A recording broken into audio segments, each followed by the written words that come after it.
خوسته ټولو ته هرکلی کوم شپږیزې هر یوه ټیم ته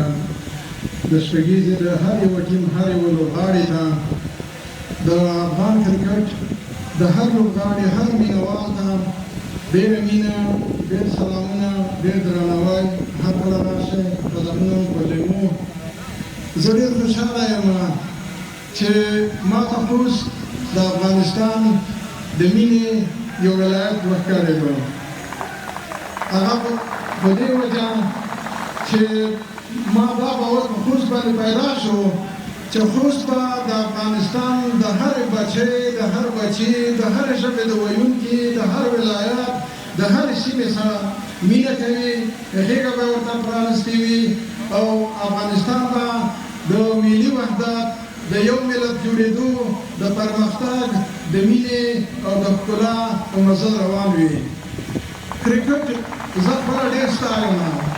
د جنوب تر بریده ورسره مینه هم لرم دغه اتلان چې دلته وځلېدل کله چې نړیوالې لوبې کوي یعنې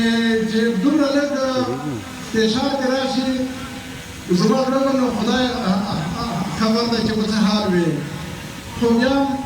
په دې کمو امکاناتو کې زموږ د کرکټ لوبغاړو په نړۍ کې خپل ځانونه ثابت کړل نن نړۍ چې ته راشي چاته ووایي چې زه افغان یم درته خامخا د افغان کرکټ د یوه لوبغاړي نوم اخلي زه د څه موده مخکې یو سفر تللی وم بیا یو دوکان ته لاړم د بنګلادیش یو دغه دوکاندار د بنګلادیش یو ځوان و نو ما ته یې وویل چې ته څوک یې ما ویل زه افغان یم د افغانستان یم هغه دومره هیجاني شو چې د خپل هیجان کې وویل نارې یې کړې ویل راشد خان محمد نبي رحمان الله ګلباز دغه نومونه واخیست دی نو ما ورته د دوی د کپتان شکیب الحسن نوم خولې ته راغی ما هغه ورته وویلو نو ده بیا غېږه راکړه خبره دا ده چې کرکټ دا به یې ومنو چې افغانستان دپاره یې په خپله برخه کې یو ځلا ورکړې ده یو ښکلا یې ورکړې ده یو الهام بښونکی دی یعنې د افغانان په هر څه کې استعداد لري خو صرف چې زمینه سازي ورته وشي کرکټ زه دغسې الهام بښونکی بولم چې که چېرې زموږ ځوانان د علم د ټکنالوژۍ په ډګر کې مینه ولري نو دوی ته دې وګوري دوی د هم د علم د ټکنالوژۍ او د حکمت سره داسې زړونه وتړي لکه د کرکټ اتلانو چې ورسره تړلي دي نو په علم په حکمت په ټکنالوژۍ کې به هم دا وطن مخکې ځي همداسې په هره برخه کې زه ډېرې خبرې نه کوم زه کله کله افغان ماشومانو ته نجونو هلکانو ته ساده ساده شعرونه وایم زموږ یو ملګری په ای آی کې د ترانو په شکل باندې اړوي ما افغان کرکټ ته یو ساده شعر ویلی دی خپلې خبرې په ساده شعر باندې نو